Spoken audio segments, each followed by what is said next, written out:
इस वीडियो की शुरुआत में कहानी के साथ करना चाहूंगा। आपको लगेगा कि आपने ये कहानी पहले सुन रखी है, लेकिन ये कहानी और इसका मोरल दोनों ही थोड़े अलग हैं। एक बार एक महावत एक हाथी के बच्चे को जंगल से पकड़कर अपने घर ले आता है और उसे अपने घर के बरामदे में पेड़ के साथ एक मोटी जंजीर से बांध देता है। वो हाथी का बच्चा लाख कोशिश करता है, लेकिन वो उस जंजीर को नहीं तोड़ पाता।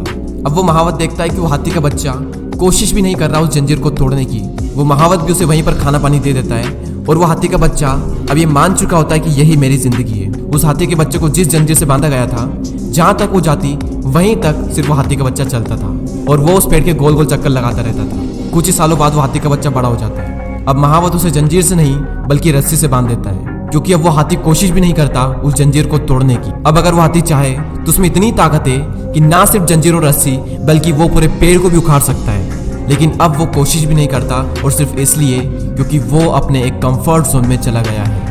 और इसी कंफर्ट जोन की वजह से उसके अंदर जो क्षमताएं हैं उन्हें वो नहीं पहचान पा रहा। और उसी हाथी की तरह हम भी अपने कंफर्ट जोन में अटके रहते हैं, और इसी कंफर्ट जोन में अटके रहकर हम सोचते हैं कि यार जैसा चल रहा है उसे चलने दो ना, क्यों कुछ नया करने की जरूरत है। आपने वो डॉग और फ्रॉग वाला एग्जाम्पल पहले कभी ना कभी तो जरूर सुना होगा, फिर भी मैं आपको एक बार बता देता हूँ। मैंने पहले भी एग्जाम्पल दिया था, आई एम नॉट श्योर आपने वो वीडियो देखी है मेरी या नहीं देखी है।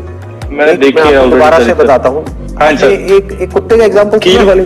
हाँ कील वाली सर, कील वाली भी और कुत्ते वाली दोनों भी देखी है सर। हाँ वो कील वाली और कुत्ते वाली एक ही है, नहीं हो रहा, वो अलग नहीं है, वो एक ही कहानी है कि एक कुत्ता बैठा होता है एक जगह पर और रो रहा होता है।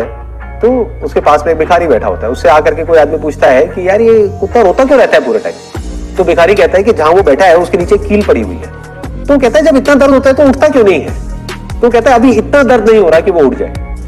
उठ जाए, सही है सर, समझ गया सर। उठने का एफर्ट कौन करेगा, मतलब समझ गए, इसको कंफर्ट जोन बोलते हैं। हाँ, दिस इज कंफर्ट जोन, समझ गए। करते रहते हैं कि काम चल रहा है ना, चलने दो, दर्द हो रहा है लेकिन इतना भी नहीं। कंफर्ट जोन में अटके रहकर कोई भी एक्शन ना लेने की वजह से जिंदगी रुकी पड़ी है, लेकिन इतनी भी नहीं। कंफर्ट जोन में बहुत ही कंफर्टेबल फीलिंग होती है, लेकिन अंदर ही अंदर हम सबको पता होता है कि यही कंफर्टेबल फीलिंग आने वाले टाइम में हमें बहुत ही ज्यादा अनकंफर्टेबल बनाने वाली है। इंग्लिश में एक बहुत ही कमाल का कोट है, मैं आपको हिंदी में बता देता हूँ कि अगर आप सक्सेसफुल बनना चाहते हो तो आपको अनकंफर्टेबल होना ही पड़ेगा।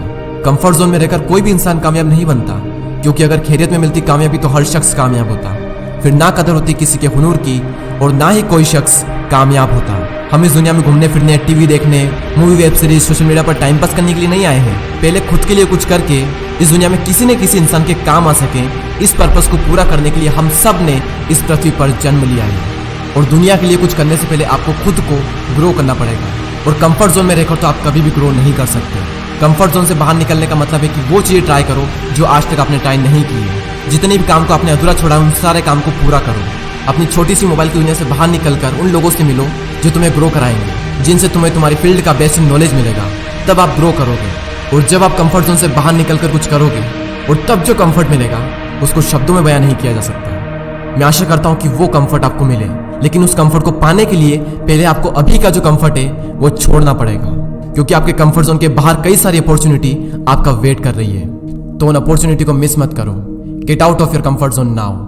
अगले वीडियो में फिर मिलते हैं। जय हिंद, जय भारत।